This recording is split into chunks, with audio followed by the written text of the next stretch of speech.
जय माता दी। आज के वीडियो में हम सुनेंगे दशा माता के 5वें दिन की व्रत कथा। एक राजा की दो रानियां थीं। राजा की प्यारी रानी को लक्ष्मी कहा जाता था और दूसरी रानी को रानी होने पर भी कुलक्ष्मी कहा जाता था। एक दिन की बात है, लक्ष्मी रानी क्रोध में आकर लकड़ी का पटा ले मलिन कपड़े पहनकर कोप भवन में जाकर लेट गई। तब राजा ने अपनी लक्ष्मी रानी से पूछा, तुम कोप भवन में क्यों पड़ी हो, तुम क्या चाहती हो? तो रानी बोली, कुलक्ष्मी को देश निकाला दिया जाए। अब कुलक्ष्मी भी राजा की रानी थी। अगर उसे देश निकाला दिया जाता तो राजा की बड़ी बदनामी होती।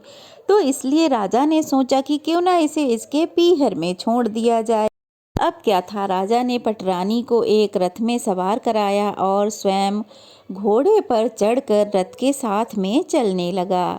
रास्ते में एक बीहड़ जंगल में पहुंचकर राजा ने रथ को रुकवाया और पालकी ढोने वालों को वहां से हट जाने को कहा और राजा रानी को उस जंगल में ही छोड़कर अपने घोड़े पर सवार होकर अपने महल को लौट आया।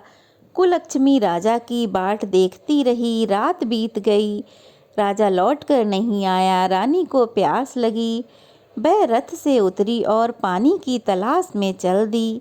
रानी ने आसपास पानी की खोज की, परंतु उसे कोई जलाशय दिखाई नहीं दिया। रानी ने एक सारस के जोड़े को एक तरफ जाते देखा। रानी कुलक्ष्मी सारस के जोड़े के पीछे पीछे चल दी। चलते चलते वह एक नदी के किनारे पहुंच गई। रानी ने सोच आदि से निर्वृत होकर उसी नदी में स्नान किया और जल पीकर अपनी प्यास बुझाई। कुछ समय बाद कुछ अन्य स्त्रियां भी स्नान वहां कर रही थीं। स्नान करने के बाद उन स्त्रियों ने दशा माता का डोरा लिया। उनके पास एक डोरा बच गया। उन्होंने रानी से डोरा लेने का अनुरोध किया। रानी डोरा लेकर अपने रथ पर आकर बैठ गई। दशा माता ने रानी की परीक्षा लेने के लिए एक बुढ़िया का वेश धारण किया और उसके रथ के पास आ गईं। वह रानी से बोली कि बेटी, यहाँ बैठी क्या कर रही हो? रानी ने बुढ़िया माई से कहा, पहले तुम बताओ तुम कौन हो? बुढ़िया ने उत्तर दिया, मैं तुम्हारी मौसी हूँ। तब रानी उसके गले लगकर खूब रोने लगी। उसने अपनी सारी विपदा उस बुढ़िया को कह सुनाई।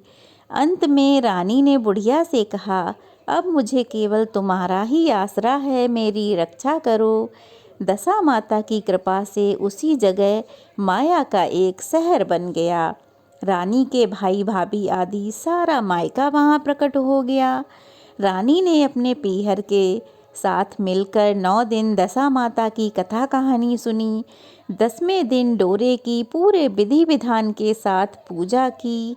उस दिन सवेरे उठकर दशा माता ने रानी से कहा कि हे रानी, अब तुम जाओ और नदी में स्नान कराओ।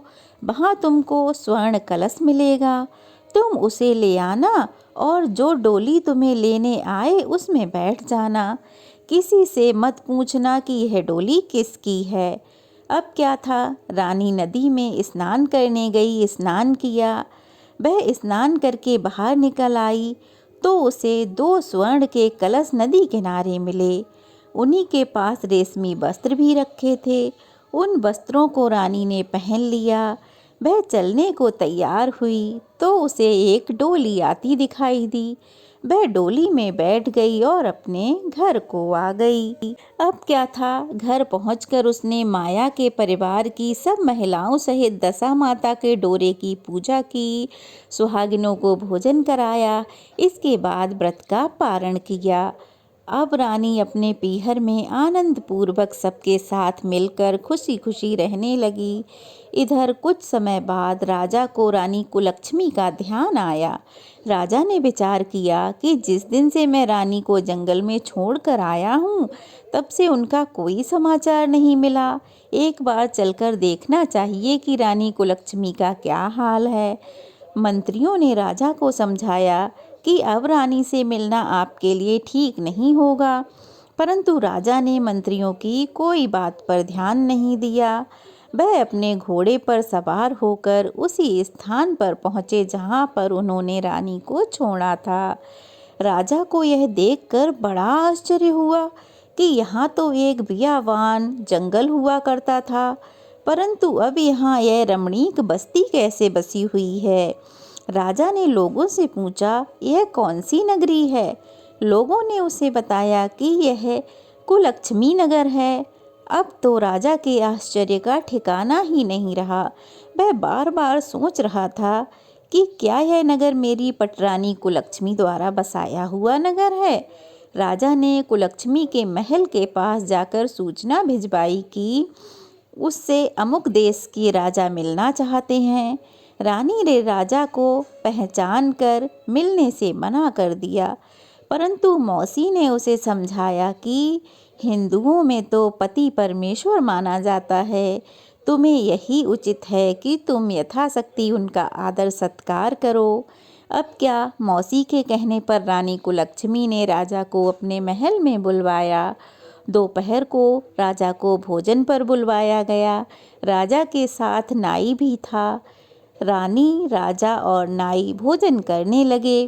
पहली बार में ही रानी ने नाई की पत्तल पर भोजन परोसा तो नाई ने रानी के पैर पर एक छींटा लगाया। रानी इस भेद को नहीं समझ सकी कि नाई ने उसके पैर पर रायते का छींटा क्यों मारा। रानी दूसरी बार पोशाक बदल कर आई। राजा मन में सोचने लगा कि यहाँ तो बहुत सी रानियाँ हैं, सबकी शकल एक जैसी है, मैं अपनी रानी को कैसे पहचानूंगा। डेरे आकर राजा ने नाई से कहा, यहाँ तो कई रानियाँ हैं, मैं अपनी रानी को कैसे पहचानूं। नाई बड़ा चतुर था। वह बोला, रानी तो एक ही है, परंतु पोशाक बदल बदल कर हमारे सामने आ रही है। राजा ने नाई से पूछा, तुम्हें कैसे पता चला कि रानी एक ही है? नाई बोला कि मैंने उनके रायते का छींटा मारा था। वह 3 बार कपड़े बदल कर आई हमारे सामने, परंतु वह छींटा उनके पैर पर तीनों बार लगा हुआ था। अगले दिन रानी ने राजा को अपने महल में बुलवाया। राजा को अपनी मेज पर बिठाकर खाने के लिए पान का बीड़ा दिया। पान खाकर राजा पलंग पर लेट गया और रानी उसके पैर दबाने लगी। राजा ने रानी से अपने किए के लिए क्षमा मांगी और रानी को अपनी राजधानी चलने के लिए कहा। तब रानी ने कहा, आप मुझे किस मुंह से चलने को कह रहे हैं महाराज? आप तो मुझे जंगल में अकेला छोड़कर चले गए थे। आप तो दूसरी रानी के कहने पर मुझे त्याग दिया था, अब फिर मुझे क्यों ले जाना चाहते हैं? यह तो मेरी मौसी का किया हुआ है, उसी कारण मैं इस वैभव महल को प्राप्त कर पाई हूँ, वरना आप तो मेरा सर्वनाश ही कर चुके थे।